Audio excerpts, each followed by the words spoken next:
You have reached Graphically Alex, where we discuss all things E followed by the letter D, aka toxic ritualistic, but we tend to focus primarily on BINGE in particular. So if you hear me talk about the TR, it's the toxic ritualistic for short, which is a coded term for E followed by letter D, for the sake of Nita, who is censoring YouTubers at this time. So I want to go ahead and look at this. I think that this will be interesting. For those of you guys who remember where I talked about Nita, the charity involving the toxic ritualistic, they talked about how there's all these conferences. And I like to talk about levels of severity in terms of The Last of Us zombies.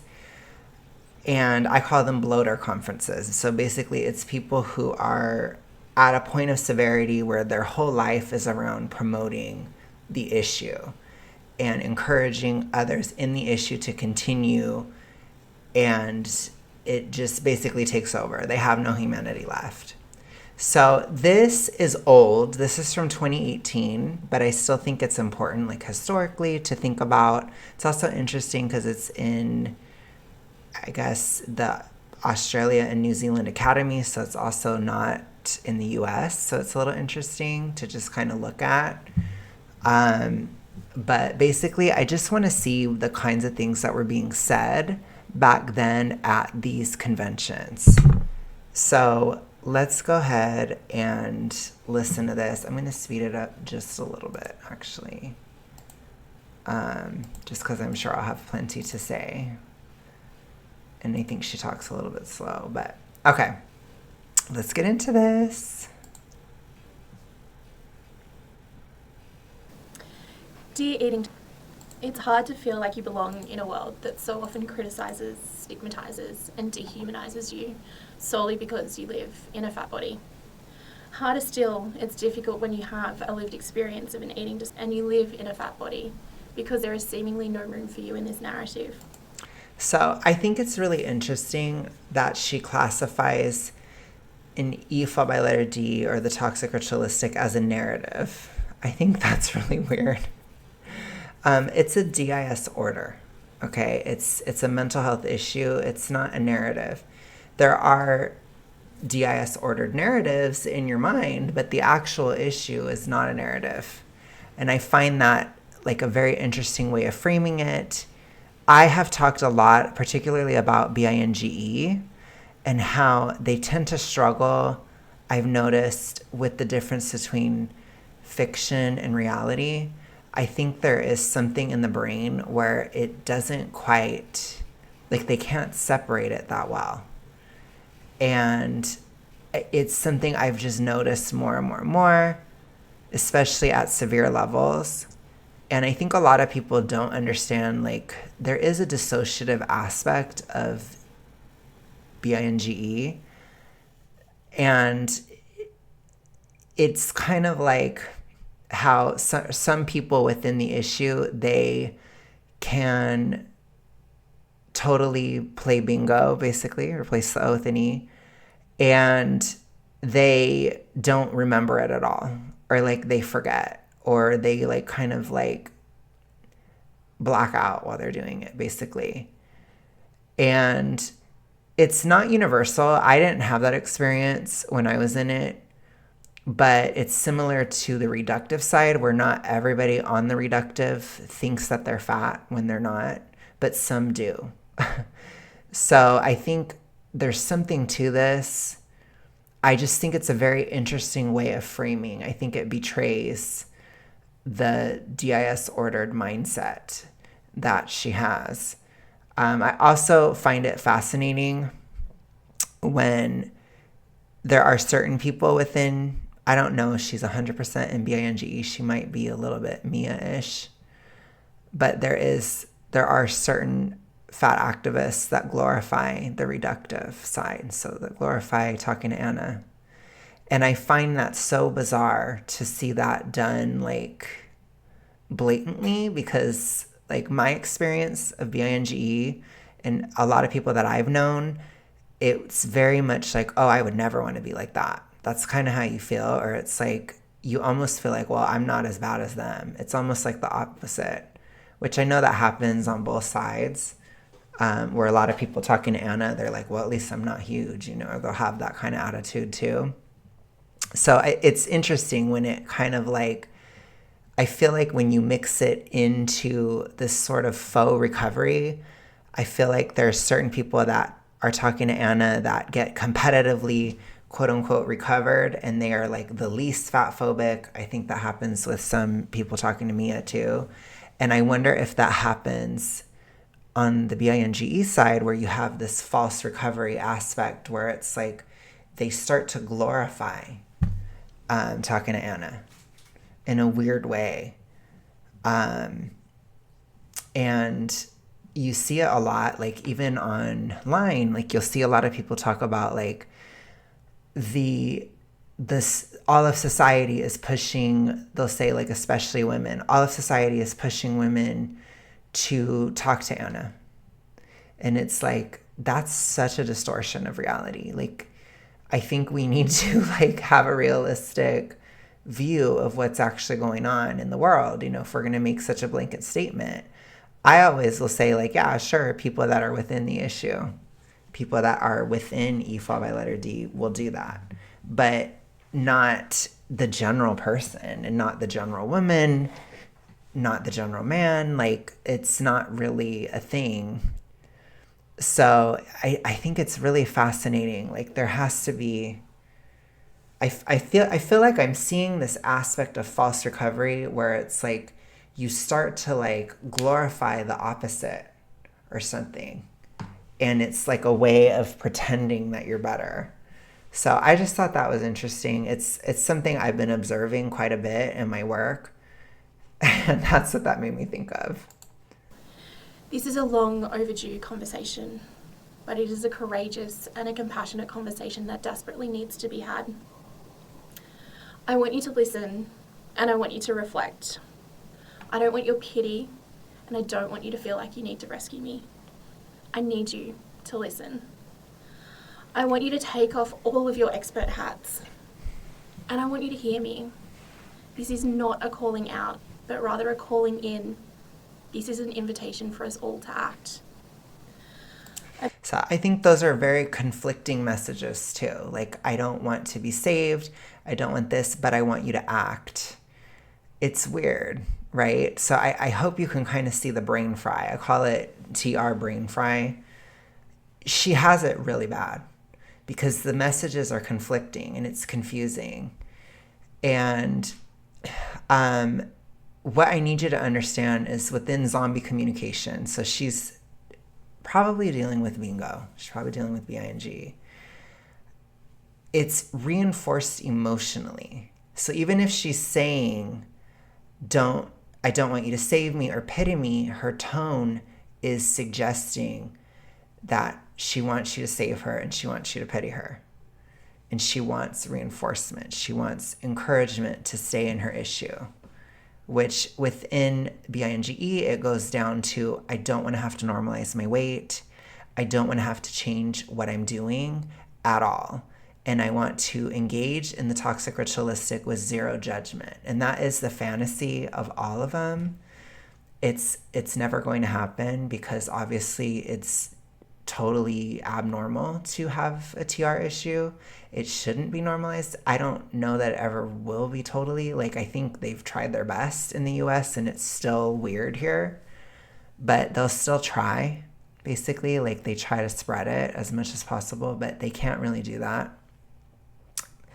And I think people don't understand why. It's because it's a way of like making it easier for them to stay in it. So if everybody around you is in it, it's easier for you too. It's kind of like, if we all believe in this at the same time, then I don't have to put in the work because you're not going to be telling me things that are going against my toxic ritualistic internalized chatter, basically.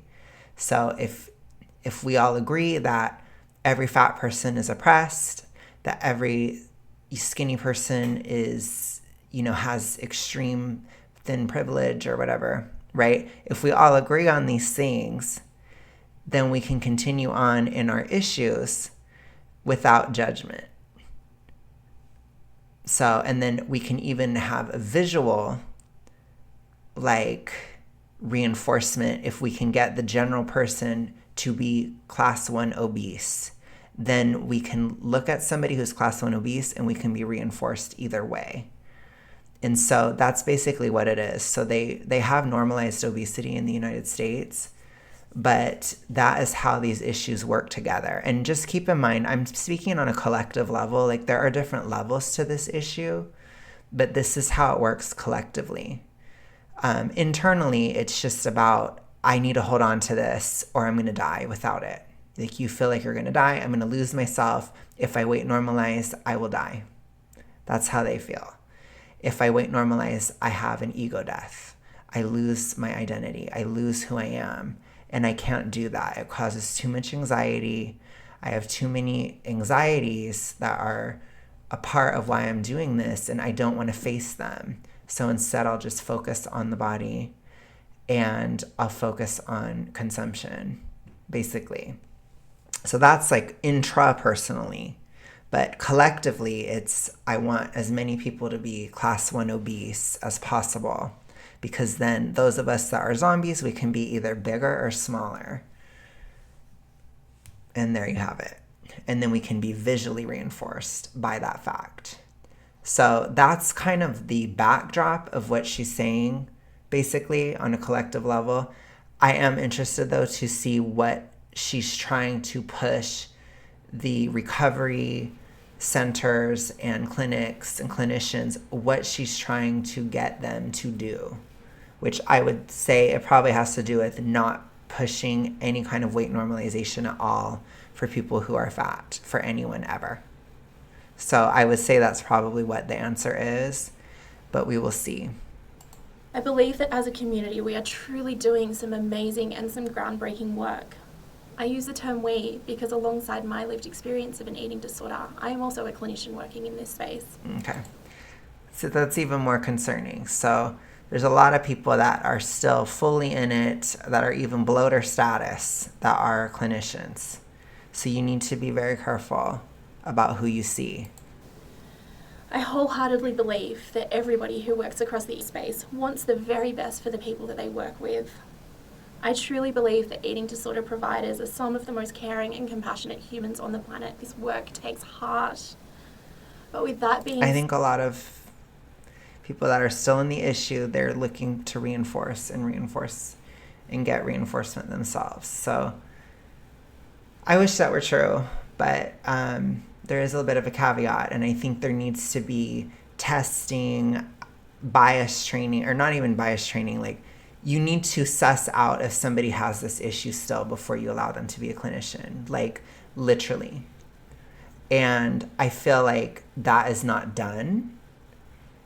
And it's really important that that changes. That is a huge structural, systemic issue within treatment. It should be people that are not in it. And you need to test for it. And you need to make sure that people are not in it at all, 0%, before they're a clinician. Said, I also believe that as a community, we still have such a way to go. Weight stigma shows up in places that we don't believe it should, and the eating disorder community is no exception. The terrifying reality is that fat people are continuously harmed in this space. Despite our best intentions, eating spaces are not always safe spaces for all people in all bodies. I was lucky enough, for the most part, to have access to the treatment that I needed at the time to support my recovery. But that treatment was not free from weight Likely false recovery. stigma or fat phobia. This is where we are falling short. Microaggressions exist and they are rampant. If you're sitting here thinking to yourself that these microaggressions don't exist, then I need you to think again. So remember that even a look can be interpreted, and a lot of people within BINGE are actually paranoid. If it's very bad, even to a delusional level. So you have to be careful. Like, just take it with a grain of salt, basically. Like, I need like did somebody say something? Did something happen? And typically it's like, it does happen, but it could be from a long time ago, or it could be one time. And they'll hyperfixate on that one time. Or it can be so broad that even a commercial from 2003 about Yoplait light yogurt in a bikini that you're trying to fit into, that is still playing in their mind 20 odd years later. There is nothing more humiliating, nothing more degrading, nothing more dehumanizing than having to change into a gown that barely even covered your body and stepping on the scales.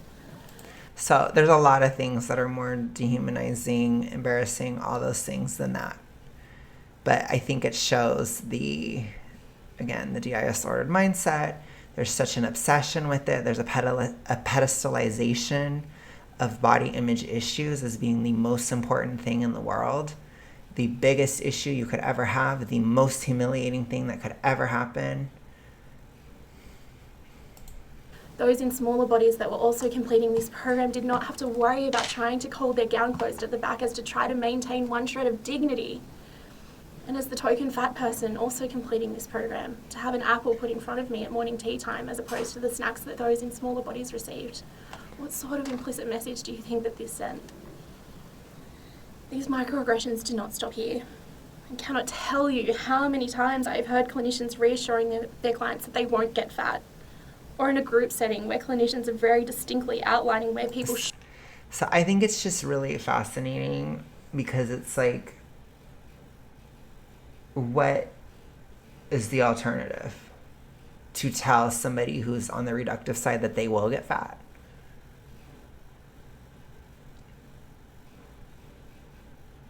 It's would you rather them be reinforced? Like, what is your goal? It's pretty fucked up. should sit within a healthy BMI range. What do you think, or how do you think that this would have felt for a fat person sitting in that group setting? Well, it's the truth. You should get to a healthy BMI range. You're not recovered if you don't. It's the same thing for the reductive. It's absolutely the same.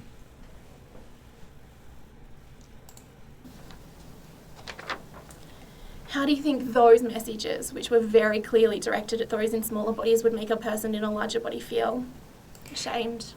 I think it should make you feel a sense of empathy or a sense of understanding that your perspective isn't the only perspective in a situation, which I understand that when you go to treatment, when you're in this type of situation, you want everything to be catered to you.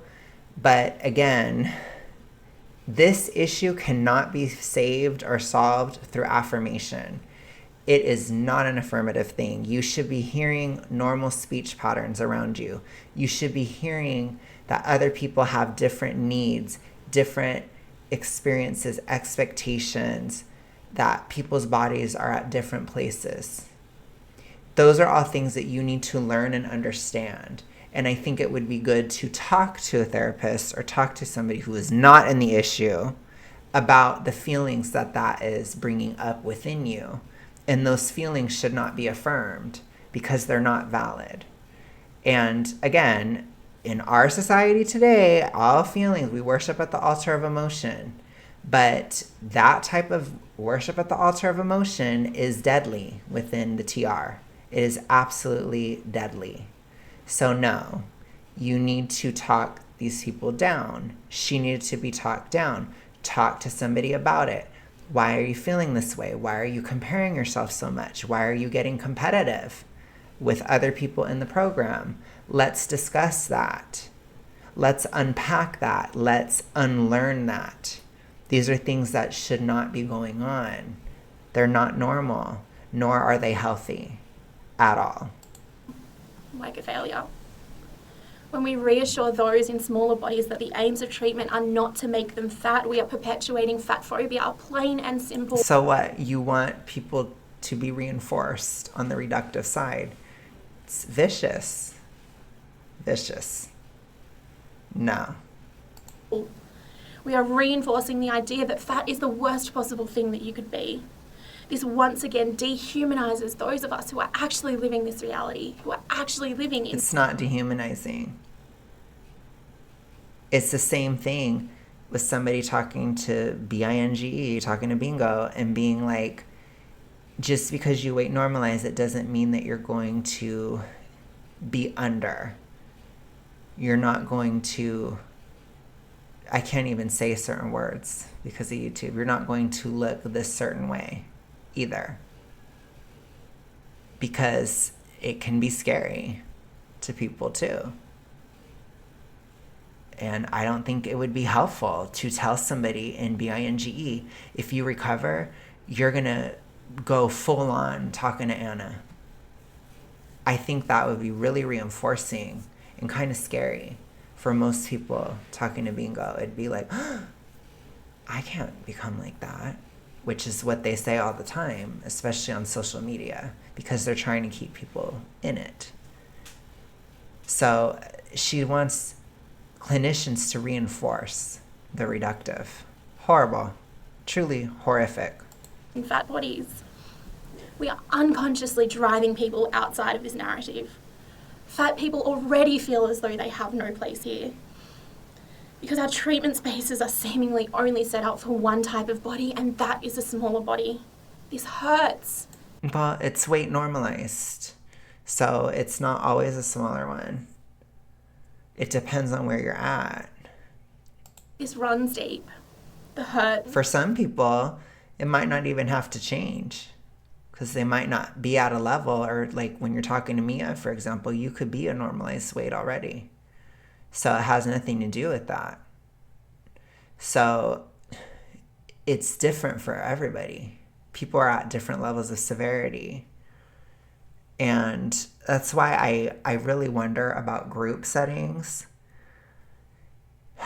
I just question it because there's a lot of reinforcement and stuff.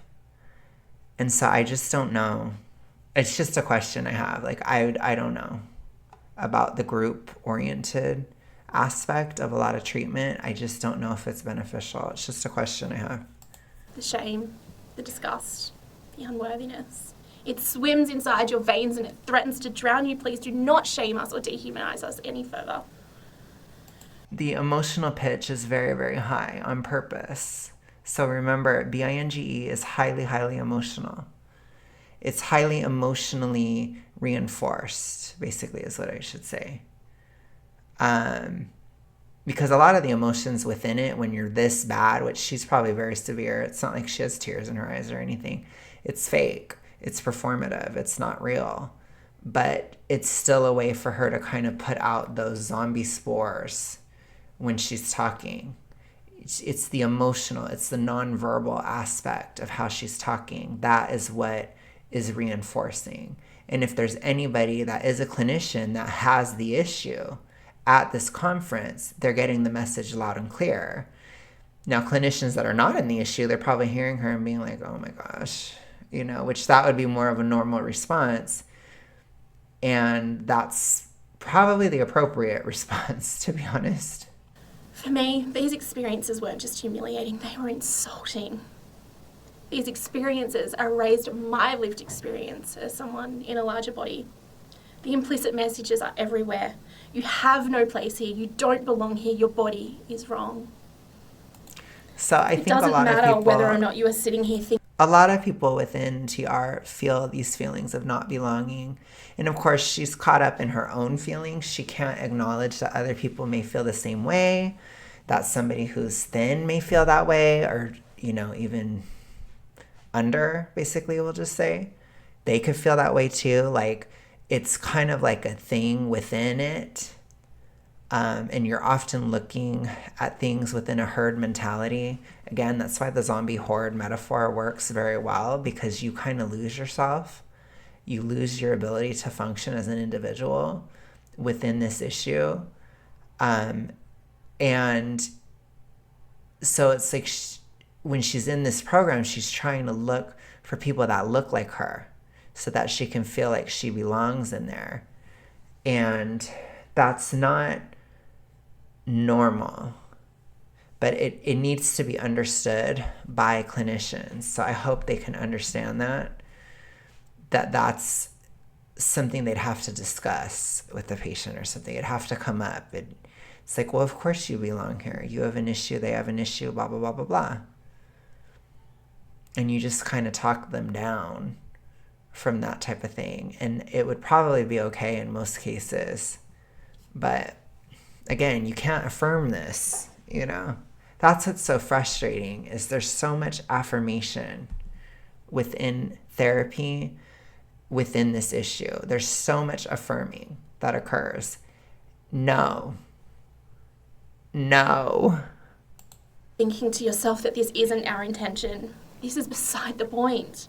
The point is, experiences like this aren't just happening to me. They are happening for so many fat people across this space. This isn't okay.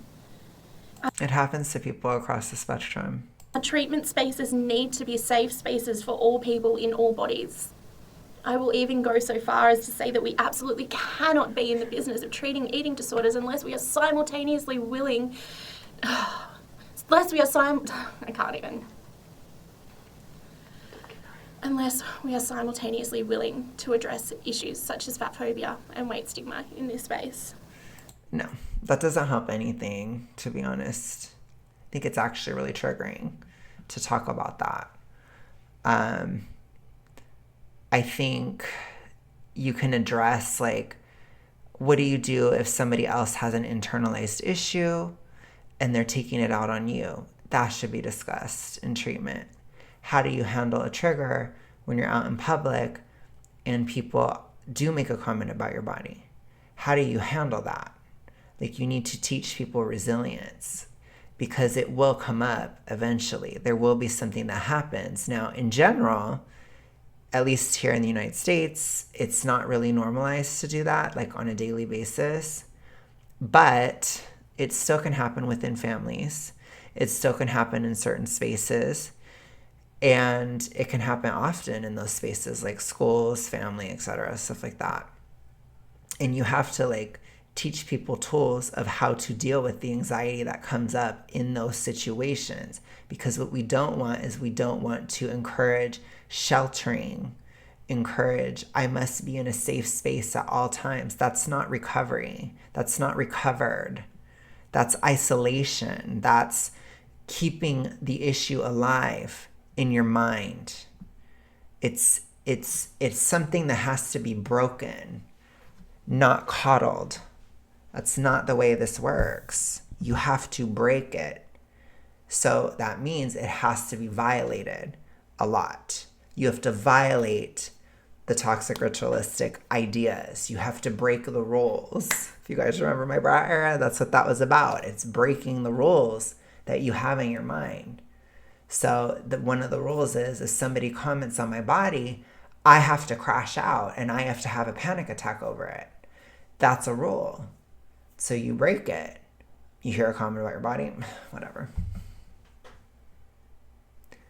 You just broke it. You're not listening to it. You're violating the precepts.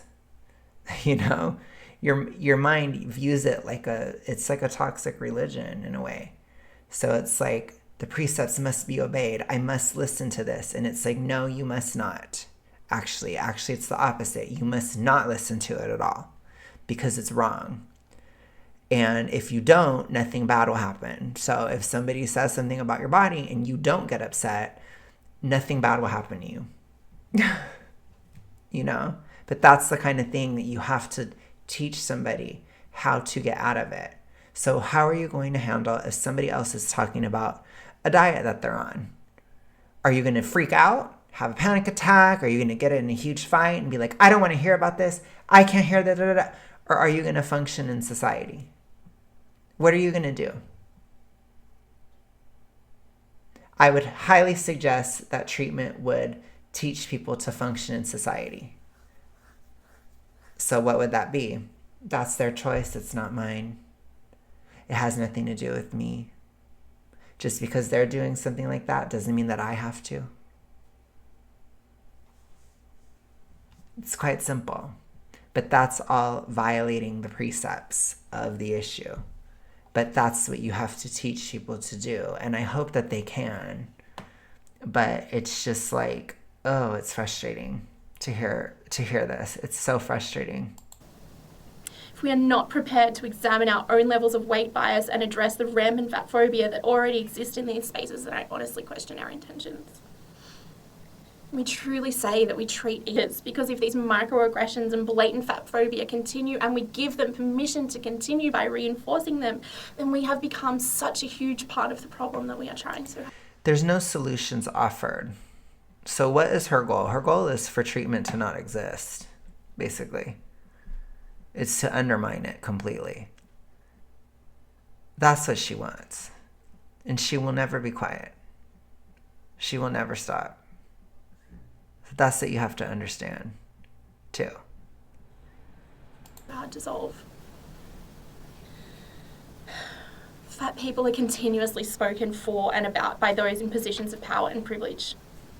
In this space, clinicians and researchers speak for us as experts on our lives. So she's trying to speak in academic terms, because she's trying to, people that are within BINGE, they tend to use language of whoever they're appealing to.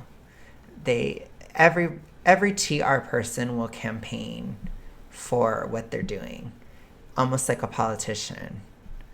But depending on where you're at, and this is especially heavy on the BINGE side, it's so heavy on that side.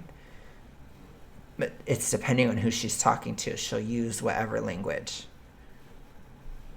So whatever group you're a part of, you're going to use the language to try to code yourself as, I'm one of you, you understand me,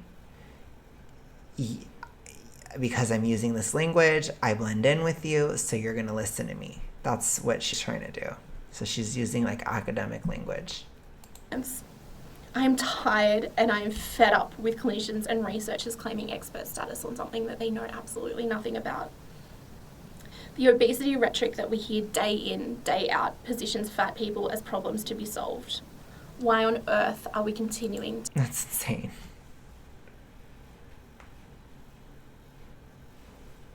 You are not your obesity. That's DIS ordered. Over-identification with fatness to a DIS ordered level. Crazy.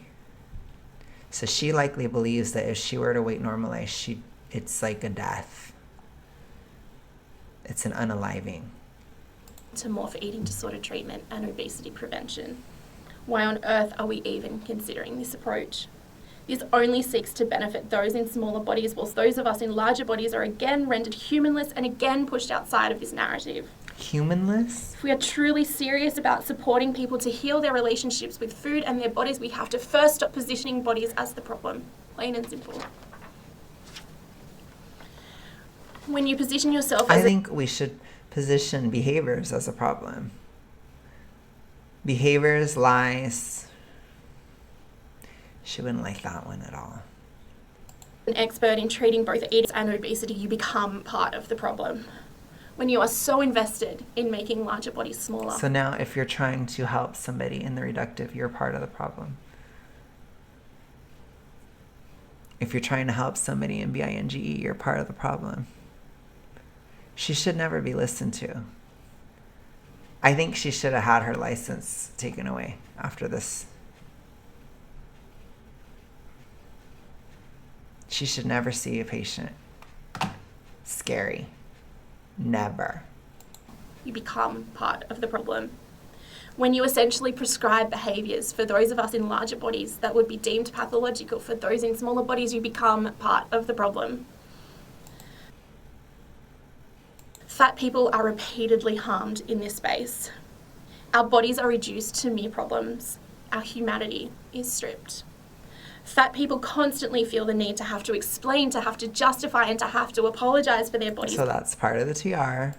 Please do not reinforce this. But they're not reinforcing it, likely. It's an internalized feeling. And in certain toxic ritualistic spaces, like especially within families, you can feel that way all the time. Because maybe it is actively talked about all the time. But I highly doubt that it's happening within a clinician space. If it's being talked about, it's likely being talked about coolly and logically. Is shame, blame, and disconnection. If you are struggling to understand why Or positions it's being talked about like this. It's being outwardly glorified. eating obesity together is so harmful and so traumatizing, then I ask you to consider the following. Has your body ever been referred to as an epidemic?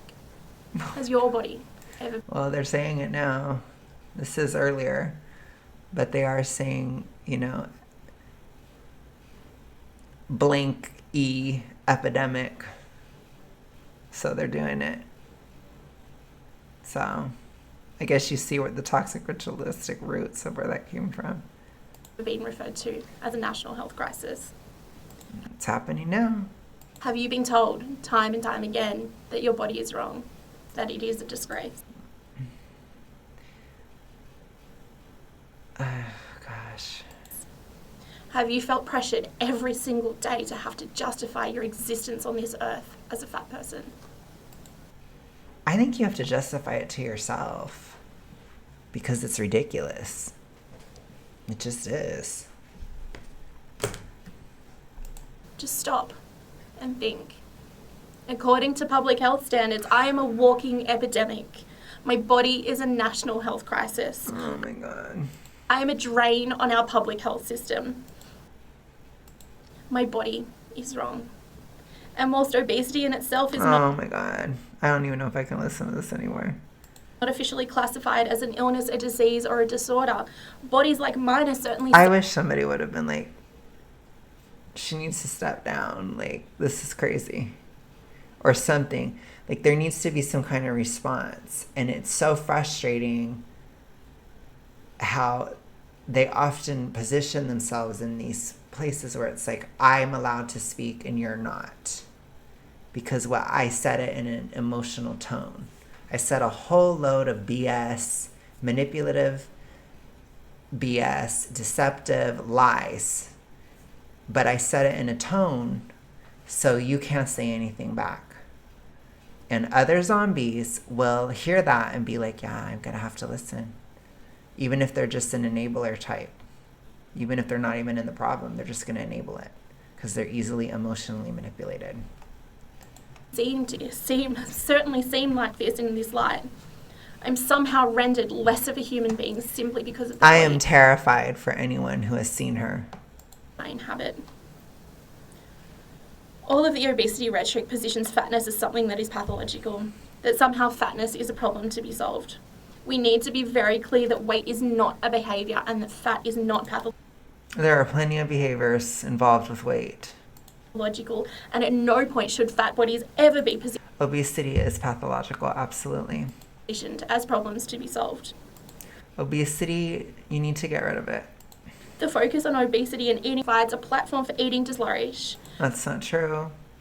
The ignoring of obesity as an issue and the idea that it can never be solved, the idea that once weight is upsized, it can never be downsized, that is reinforcing to the toxic ritualistic, which is what you would push. So what you push is what's reinforcing. Fat phobia breeds as fat bodies are not.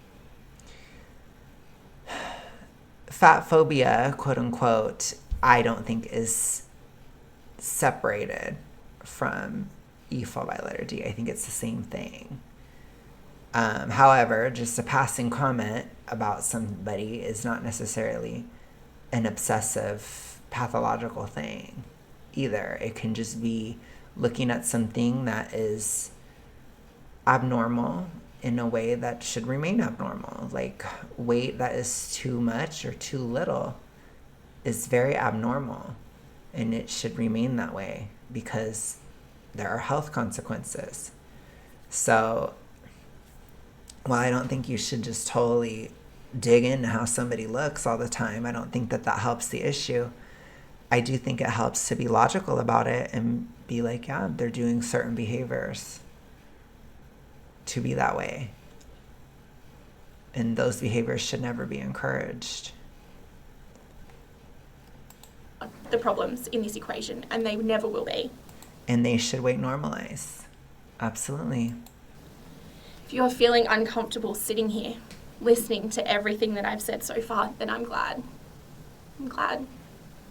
This discomfort that you may be feeling right now is absolutely nothing compared to the discomfort, the stigma, the prejudice. You don't know. You have no empathy.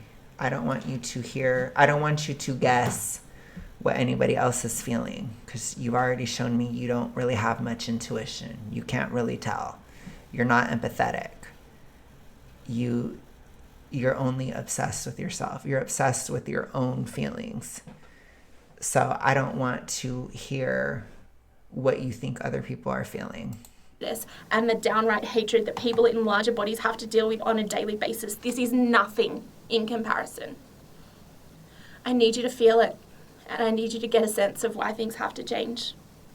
Feel it and think about the ways in which I'm feeling why things have to change, and I don't know if they've gotten any better since then, but you should not be able to practice. You shouldn't. You're clearly exhibiting signs that you are in the problem. Somebody in the problem should not be able to treat other people in the problem. They will encourage it in each other. It is horrifying. Absolutely damaging some of the most incredible human beings on this planet. Feel it. Because if you hold an incredible amount of body privilege, this is about as close as I can get to you feeling even a fragment of what it is like to navigate. You do not sound well mentally.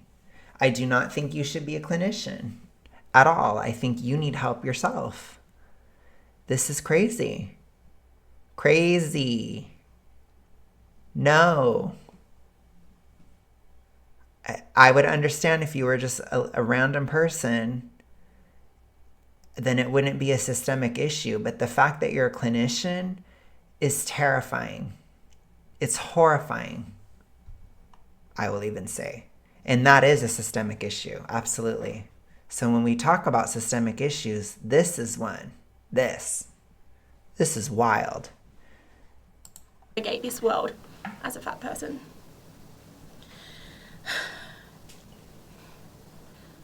This is only a fragment of what it is like to navigate a world in a body that is deemed an abomination to our society.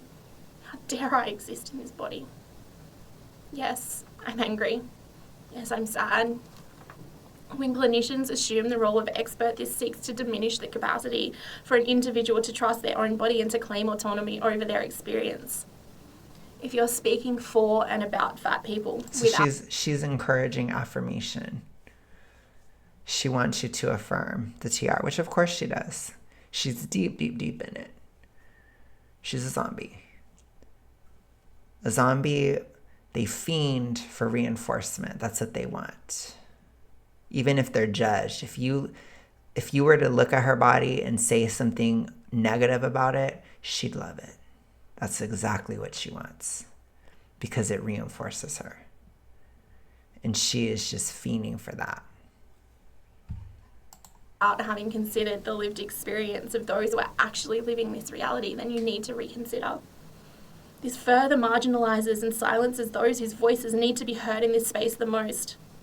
When voices are silenced, she wants other people to be able to spread it and reinforce others easier. That's what that means. Experiences are erased, we miss out on so many valuable learning opportunities. This is a balance of evidence-based practice and practice-based evidence. Lived experience is a powerful teacher. You can learn a lot if you're just willing to listen. So lived experience is seen as capital, but it's in part because when it comes to the TR, there is this capital of, if I've gone through it, then I automatically understand you, because that's all you are. So if that's what I am, then that's all you are. So if I have this issue, then you know I have this issue, then you know I understand you. That's how zombie understanding exists. Of course, that's never like said out loud or thought about cognitively, but that is the undercurrent of zombie relationships, zombie dynamics, basically. So because you so heavily identify with this, and I so heavily identify with this, then automatically we connect. and we can reinforce each other. And that's basically how it works. So she's just positioning herself as somebody that has more to say than somebody who hasn't been in the issue. I absolutely believe you can be educated about the issue without having the issue. I absolutely believe you can be a clinician. You can teach people how to get out of it. You just have to understand it. If you understand it and study it enough, then absolutely, it's very repetitive. It's kind of simplistic, honestly. Once you see it, then you see right through it. And that's basically it. And all you have to do, like even as an average layperson, you just have to not reinforce.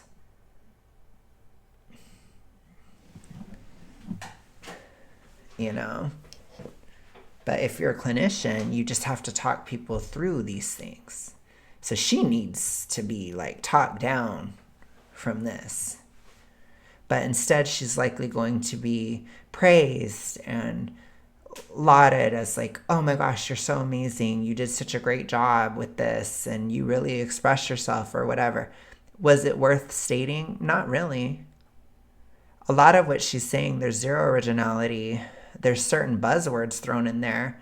But if you just look at the feelings, every single fat person in the TR has felt this way.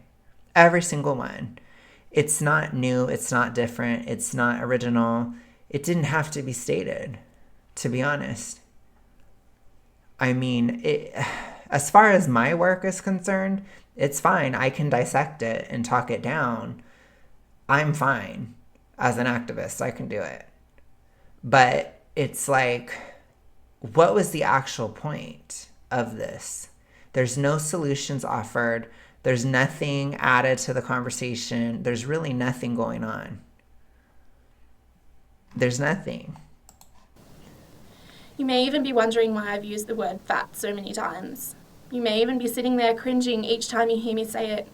You may feel uncomfortable or uneasy with the word fat. They want fat people to be called fat because it's triggering and it's reinforcing. That's why. It also reinforces identification with it. But if it triggers a fat person, then even better for them because they want them to stay in it. There's nothing that a zombie hates more than another zombie becoming self-aware and getting out. They hate it. That is the worst. After a while, the zombies will just believe that you never had a problem because they have to for their own like coping mechanism. But when you're in the process of leaving, when you're in the process of weight normalization, they are so hateful. Honestly, they can't stand it. It is the worst thing in the world to a zombie to see that. They hate it because it disproves the whole thing. Fat. You may even be sitting here having such a visceral reaction to the word. This is actually the point. I don't give a shit about it, to be honest. I'm apathetic about the word fat. As proof, this is where the work is. Fat is a word that has held so much stigma. We equate fat... If I would say that to her, it would have pissed her off. She'd have been mad. Bad and fat with lazy and fat with unworthy, whether we like it or not. For me, fat had always been a word that was fraught with fear. I grew up being afraid of fat. I grew up being afraid of my own body. Fat was always a word that was hurled in my direction, but it was cloaked in shame and it was dripping in insults. I have worked so hard over the years to reclaim this word for myself. It is now a benign, neutral descriptor of my body, much like my brown eyes. Well, you've just totally internalized it. You've made it a part of your identity. You've gotten worse. It's called getting worse. That's what it is. It's called getting more severe. My point being that I have had to do this work myself. I have had to unlearn everything I have been taught and everything society still you've gotten worse. You've descended further. Believes about fat.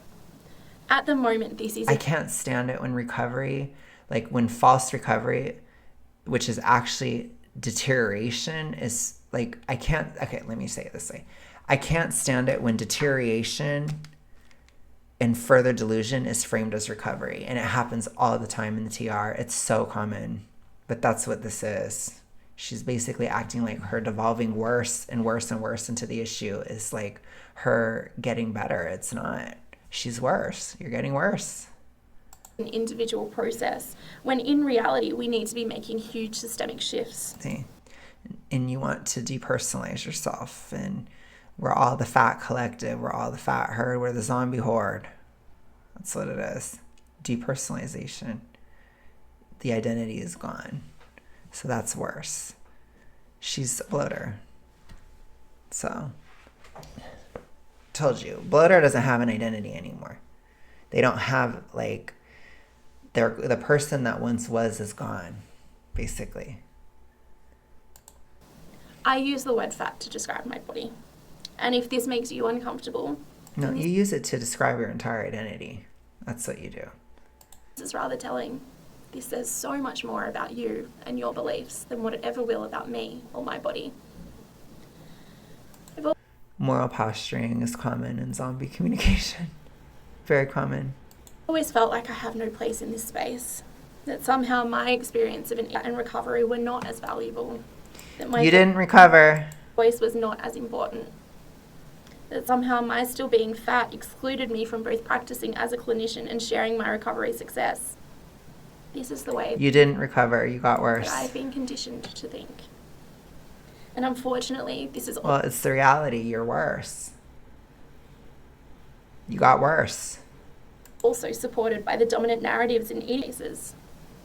I don't see larger bodies represented in our national media or fundraising campaigns. People in larger bodies are not represented in recovery narratives.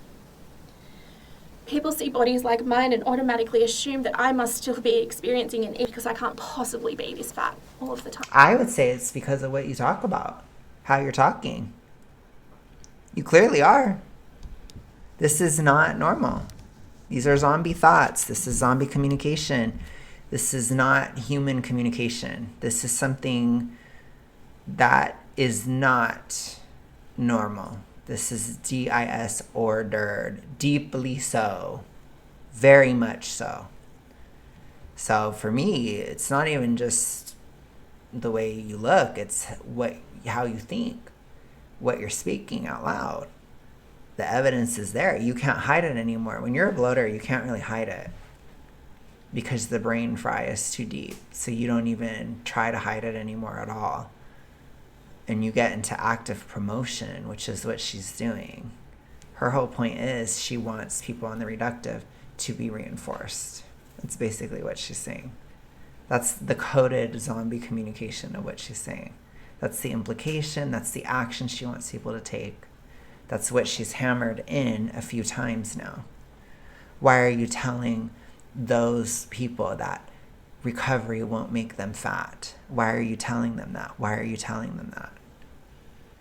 Because they want them to get better. And they're telling them the truth. Time. The sad reality is, bodies like mine are still some people's before photos. Weight stigma tries to strip you of your worth. Fat phobia tries to reduce your humanness into wrongness. I am not wrong. I have You value. are wrong. What you're saying is wrong. Like, you are objectively wrong. My story has value. I will not apologize for saying all that I have said here today. I will not apologize for taking up space. I will not apologize for bringing these issues into light because I am done with apologizing.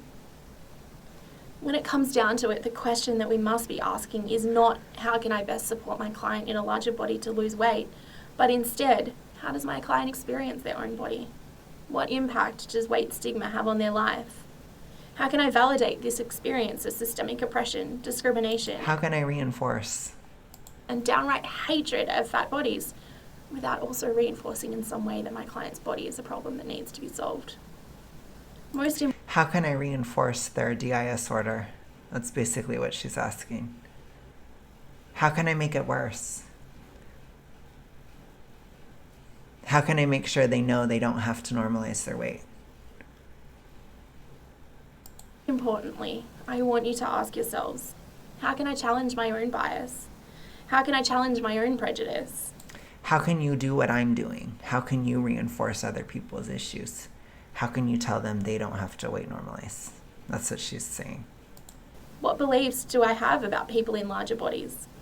How much of this am I unconsciously bringing into Why do I believe in the reality of the human genome needing to be within a certain range? That's what she wants you to ask. Why do you believe that? work that I do? As providers, you have a responsibility to do no harm. This has to be at the very core of everything that you do. Bodies do not need to be fixed, but human beings certainly need to be heard. Weight stigma harms everybody, but most importantly, it harms those whose bodies come under constant scrutiny. People in larger bodies spend their lives attempting to shrink themselves, and those in smaller bodies spend their lives being absolutely terrified of one day looking like me. Oh my God.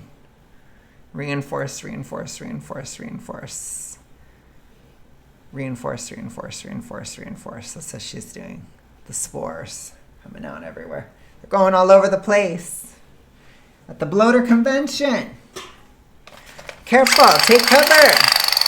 Take cover.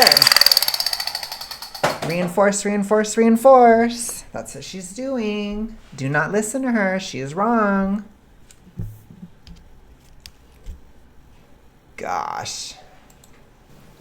Cannot even begin to tell you how much that hurts. I am only one person. I am only one voice, one story. But there are so many other stories like mine. I have been afforded the privilege to share my voice, to speak from experience, and to bring these issues into the forefront of all of our minds.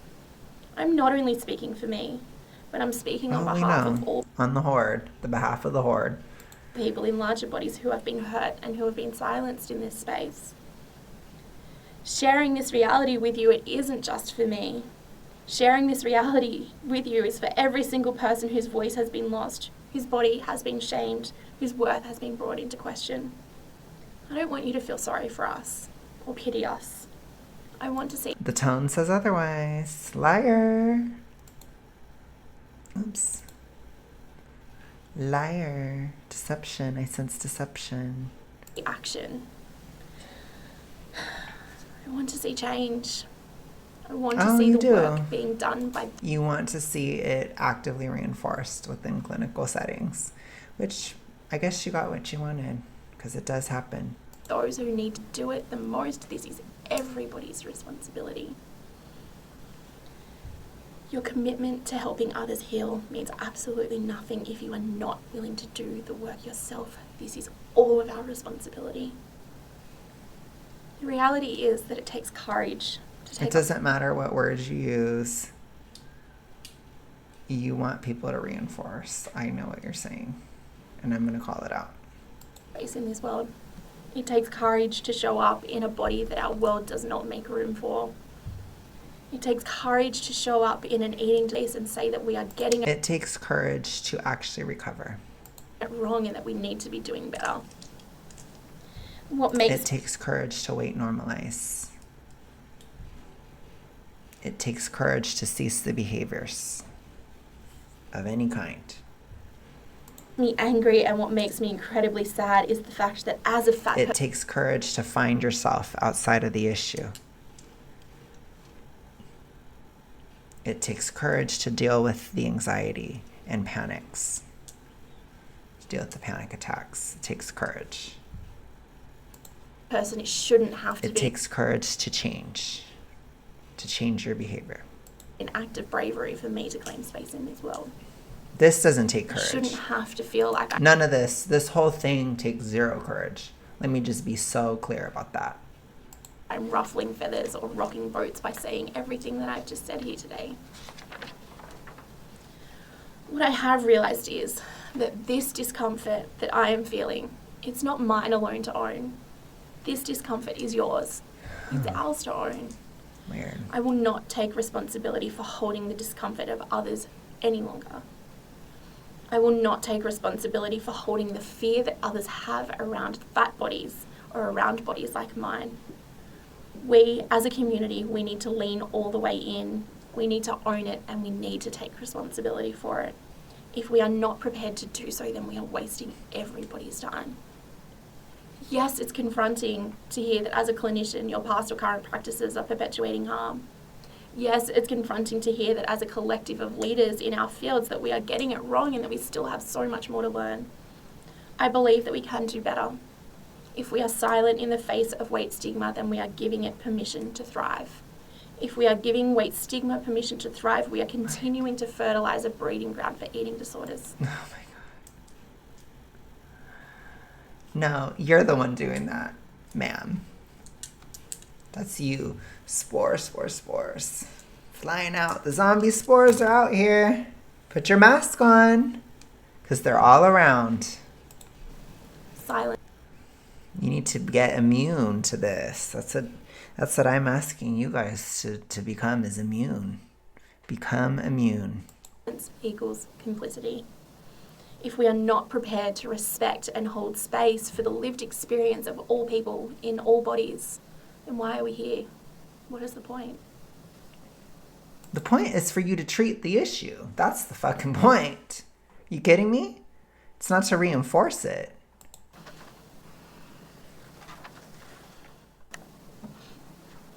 Hi everyone, my name's Nicole McDermott. I'm a social worker, a counsellor and an itch. And most importantly, I am somebody with a lived experience of an eating. No, we know.